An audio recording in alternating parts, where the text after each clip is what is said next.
Flipkart থেকে নোভার lint রিমুভারটা order দিয়েছিলাম, তো ভাবলাম যে ভালোই হবে। অনেক ভালো ভালো সোয়েটার থাকে আমাদের যেগুলো রোয়া ওঠার কারণে বাইরে পরতে পারি না লোকজনের সামনে, তো ভাবলাম যে এটা ট্রাই করা যেতেই পারে। 350 টাকা মতন দাম নিয়েছিল, তো এমন কিছু না। তো যাই হোক ট্রাই করলাম। সোয়েটারের প্রথমে নীলের সোয়েটারটাই ট্রাই করলাম, দিয়ে দেখলাম যে কেমন ওঠে। তো এমন কিছু দেখলাম যে হলো না, একদমই অল্প রোয়া উঠেছে, সেরকম না।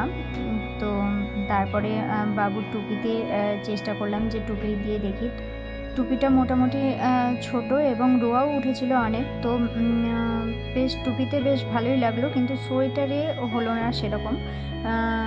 লিঙ্কটা দেখুন ভালোই উঠেছে, কিন্তু টুপিটাই উঠলো, কিন্তু সোয়েটারটাই ভালো উঠলো না। তার মানে বড় কিছুতে ইউজ করা যাবে না, তাই আমার মতে এটা না নেওয়াই ভালো। টাকা বা সময় নষ্ট করার কোনো দরকার নেই। এই বিগ জিরো।